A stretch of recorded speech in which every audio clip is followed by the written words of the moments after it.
Hi, my name is Dr. Beth, and welcome to my Star Trek channel, where I talk about all things Star Trek.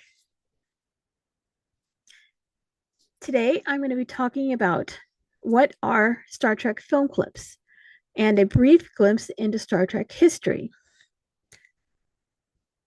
Okay.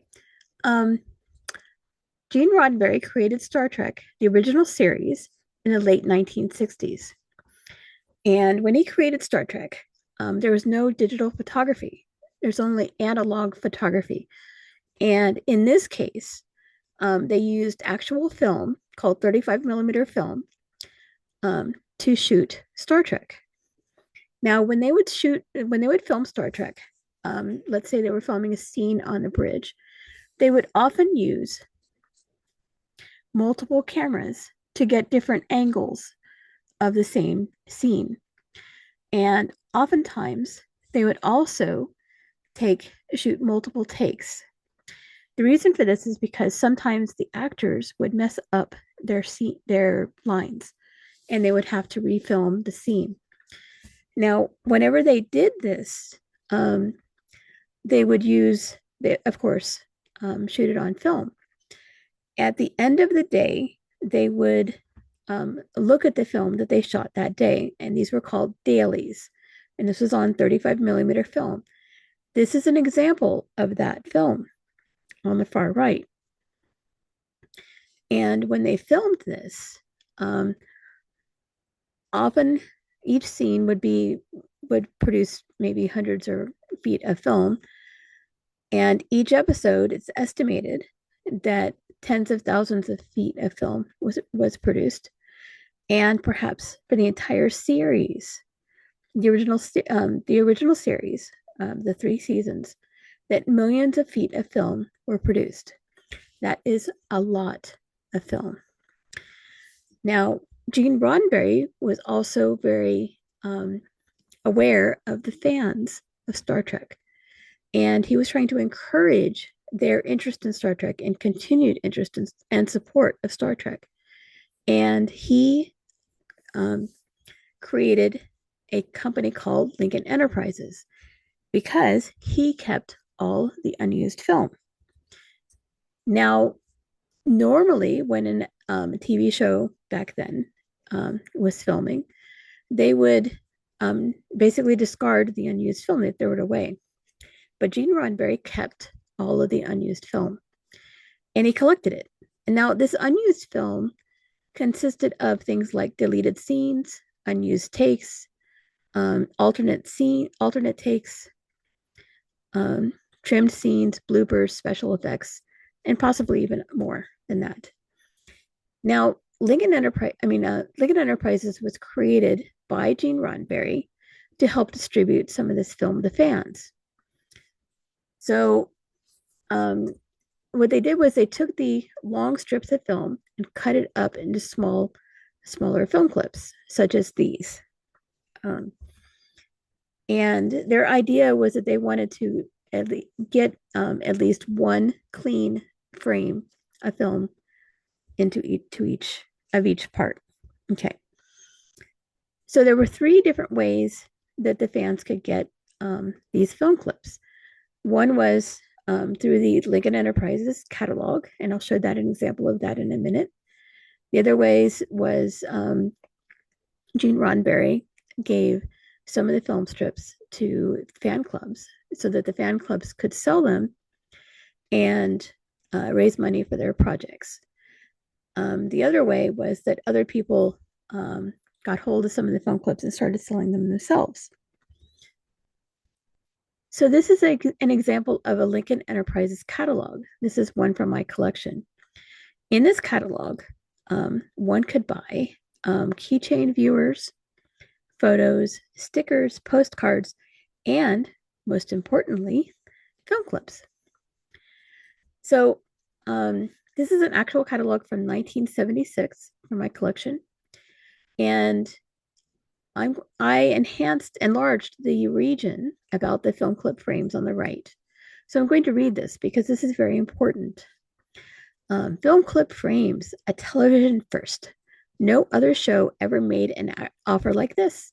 individual frames from the actual 35 millimeter film shot for Star Trek.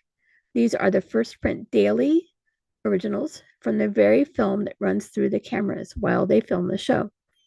Each film clip set contains 8 different shots of the subject listed.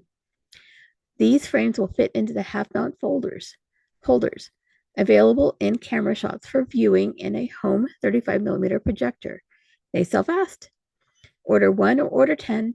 Every set is different in each category. Hurry, no single frames available. Sets may not be broken.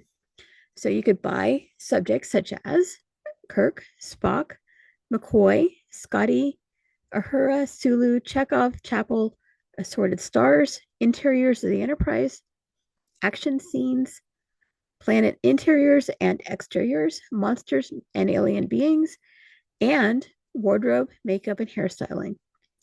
Each set, 8 different film frames for only $1.25 per set. Or you could buy all 15 sets for $15. Or a grab bag of 20 to 30 miscellaneous slides for also $1.25. So I have a bunch of these film clips, and these are an incredible piece of Star Trek history. So this is how they came. This is an envelope from Lincoln Enterprises, and in it contained all these little plasticine bags of the film clips. Now, sometimes you could buy, other sellers were starting to get into the film clips through the 70s and 80s. And they come in a variety of envelope sizes and configurations. They came mounted and unmounted. And these are some of the companies that were selling them over the years. I am showing this to you because you may have these and you may not know it.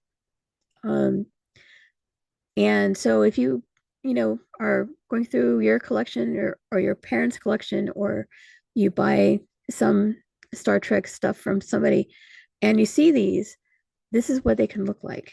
And you may have something really special on your hands. Okay. So this is actually from my collection of film clips. Now, this is a collection and of basically random unmounted film clips. And this is the problem. I have literally many, many thousands of these. They're completely random. In order to identify what they are, I need to scan them.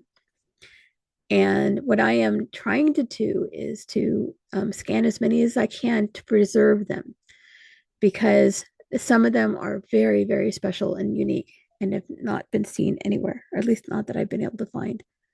Okay, so I'm going to show you some examples of some really rare and unusual ones and what I am looking for and why these are so special. This is one of the very, very special ones. This is a behind the scenes image or film clip of the Enterprise in the studio. Now you can see the outside, outside of the studio, the interior of the studio or surrounding the Enterprise. You don't see this in the episode. This was never in any episode. The model is mounted on a pedestal. You can see the top of the pedestal, but you can't really see the mounting.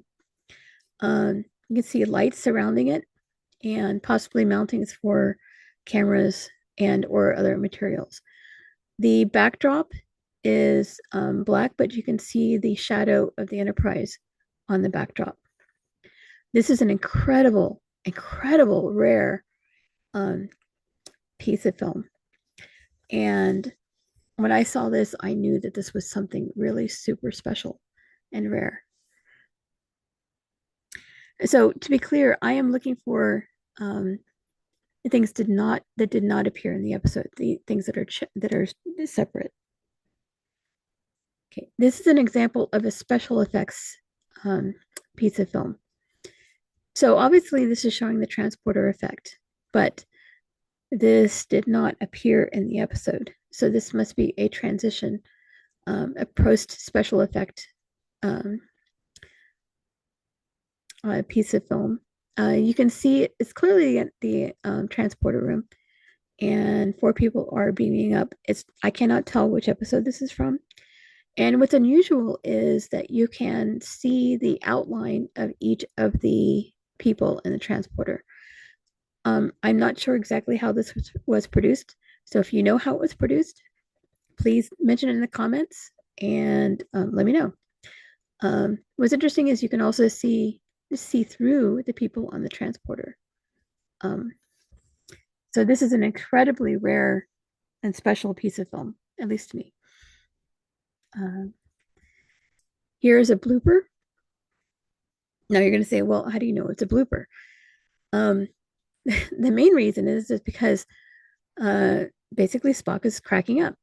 He's leaning against his science console and is laughing, and at least Leonard Nimoy is. This is something that is not seen very often in any of the episodes. And William Shatner is looking directly at the camera and laughing. Um, Possibly he just cracked a joke, not sure. And Scotty is also looking straight at the camera. So this film clip is very special because it is a blooper. Now, I am trying to identify these film clips that are special like this. Now, if you want to see more, please subscribe to my channel. And I am creating a reference library for fans to share and to preserve these pieces of Star Trek history. I am selling duplicate film clips in my eBay store. And here is a link to my eBay store. My eBay name is Dr. Beth's Fanzines. Or that's the name of my store. My eBay name is Dr. _Beth 2000. I am leaving links in the comments below. Now, I am looking for people who are interested in joining me on this project. I'm trying to preserve and catalog as many of these as I possibly can. And I need help with identifying if they are truly unusual and distinct from what appears in the episode for each individual frame, and to annotate each one. So I'm looking for help. I am also looking for support monetarily so I can support this project. Please comment below, contact me if you are interested, or buy some of the duplicate film clips in my eBay store. Thank you so much for listening, and I hope you enjoyed this video.